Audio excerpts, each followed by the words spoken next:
Welcome to the Raisina Ideas Pod. It's a pleasure to be here this evening to speak on the subject of the rising quartet, I2U2 in an era of minilateralism. I have a wonderful panel with me today, starting with Dr. Oshrit, who's at the Jerusalem Institute for Strategic Studies, Dr. Malka, former ambassador of Israel to New Delhi and Director General at the Ministry of Economy, and Dr. Ebtesam Al-Ketbi, the president of the Emirates Policy Center from Abu Dhabi. Without further ado, let me just begin that 5 years back, or even 3 years back, if somebody had said that there would be a group which would bring India, Israel, UAE, and United States together into one group, I would have said, you must be smoking something, man. What are you on?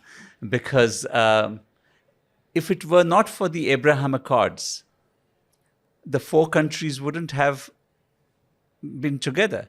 But since the Abraham Accords, Israel and UAE in particular have advanced the relationship so rapidly that a group like this has become possible. There's also this fashion or trend towards minilaterals or small groups where like-minded countries can come together to pursue specific objectives without necessarily having to agree on everything. And there's a feeling that this kind of new diplomatic architecture, it is nimble, it is flexible, and it gives countries an opportunity to do more. And one of the things that it does for middle powers is to satisfy their aspirations for strategic autonomy and have that greater latitude. So, Oshrit, let's start with you. What does it mean, the minilateral like I2U2 for strategic autonomy for Israel? I think what we are witnessing here now is the rise of coalition, and it's no accident. It's actually a natural response to this process, to three major shifts within the international order, from a unipolar world to multipolar world, from age of alliances to age of alignments, from an age of multilateral platforms to age of minilateral platforms. If we talk about minilateralism, I think that the benefit is clear. By working together, a country can benefit more, and they can avoid the complexity of decision-making of big organizations. And if we look at the I2U2, and unlike the other security and economic groups that we see in South Asia and Asia, I2U2 is definitely the first regional grouping for India in West Asia. And I think there's no harm by joining this group because of its economic focus. And the second reason is that India already enjoys great relations with each of the members of the I2U2. So, of course, if you look at the future and about how India will, what's going to be the impact of the I2U2 regarding India relations with other countries, for example, with Iran. So there is no doubt that India will have to maneuver its relations. We have just recently saw the reports that Iran reached up around 84% of uranium, something that brings Iran closer to have a nuclear bomb. So in the future, we might see growing pressure from the West to reduce ties with Iran. But I think this is not new to India. India is dealing with that for the last decade, especially under the Trump administration. And I'm pretty sure the Foreign Ministry of India will know how to deal with this. But in the past, India reduced its oil imports from Iran, and instead it bought more oil from Saudi Arabia, from the United States. But this is something that India could do. But I think also Washington and Jerusalem understand the complexity and the sensitivity of India's relations with Iran. And, in this geopolitical game, you have to lose some to gain some. And India was able to do that, to cut the oil imports. You can change your oil supplier, but you can't change the fact that Iran importance as an access, as a gate to Central Asia, Iran importance to the stability in Afghanistan and the extended neighborhood for India. If you look at the I2U2, I think that it also cements India-America relations. We have seen this relations growing and becoming closer and closer, especially when it comes to the engagement in the Indo-Pacific. I think that if we look at the I2U2, it has also this diplomatic, I could say diplomatic potential to bring India into turn India into a balancing power in the Middle East, and we need more balancing power in the Middle East. It will also boost India Look West policy from 2014. But I think India joining the I2U2 signifies, most of all, India's changing perception towards the region. In its early days, it was India looked at this region from the perspective of Pakistan, of the Kashmir issue. Later, it was the buyer and seller dynamic. India bought arms from Israel, ammunition from Israel, oil from Persian Gulf, and sold workers to the Persian Gulf countries. But I think today, India views this region as a crucial partner to achieve India's potential, to protect its natural interests. Maritime security is also part of this I2U2 agenda. So I think that India, during the last few years, has become a proponent of minilateralism, a leading proponent of minilateralism. And it's no surprise because it goes well and it aligns with India's quest for a multipolar world. So, you're mostly speaking about India's perspective, but I did want to say, I think as far as Iran is concerned, and I can understand Israel's concerns about Iran, but the beauty of minilaterals like I2U2 is it doesn't have to be against anyone. Exactly. It can be for a particular agenda rather than be defined by our problems with China or your problems with Iran. I don't think that's the intent behind I2U2. So, Dr. Ebtesam, how do you see it from a Abu Dhabi perspective? I agree with you 100%, and that's why also UAE doesn't want to be seen in that it is like the American, what they needed, that forming alliances against China. So UAE's strategic interests in I2U2 is based on three priorities. First and foremost, the much needed institutionalization of the geoeconomics alliance is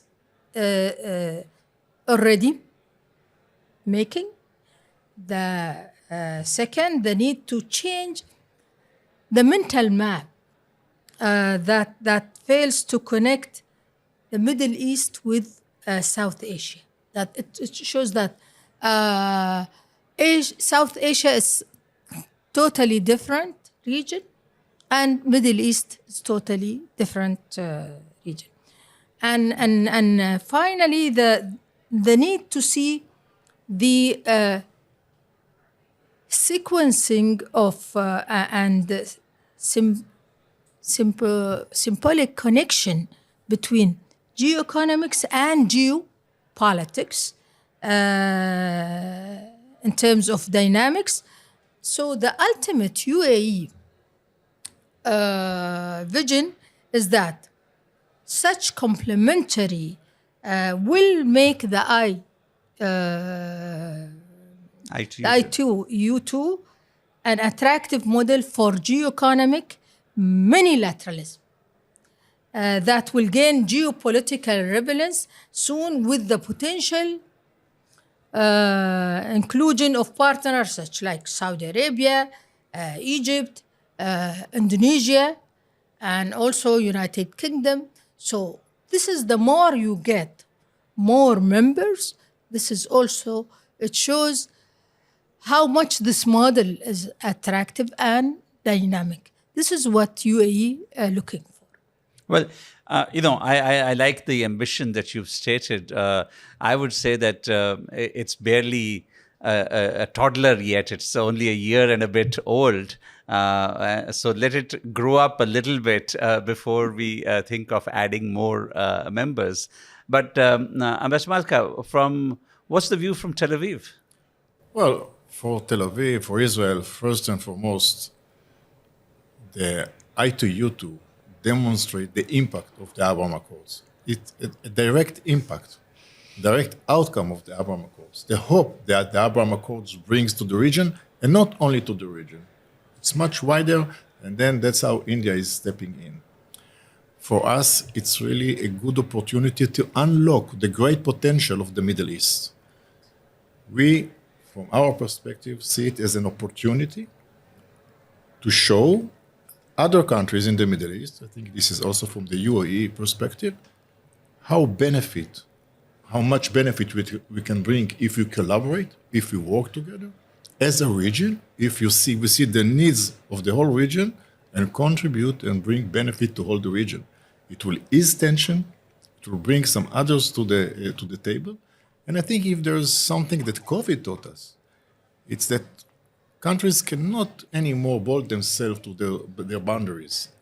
Viruses don't need visa to go beyond borders.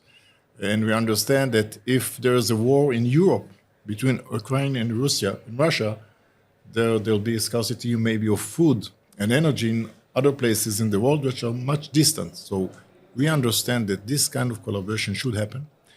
And as you mentioned, and rightly mentioned, we can put differences aside, focus on what are the similarities, and work together.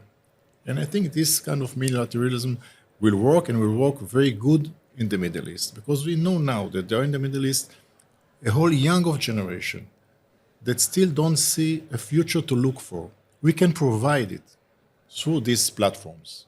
For Israeli companies, it's the best opportunity to demonstrate, to bring their technology, their solutions, and just work with our neighbors.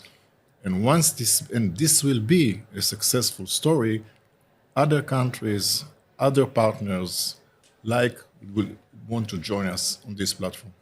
And Dr. Ebtesam mentioned that the focus is on geoeconomics to start with, and then a convergence potentially with geopolitics.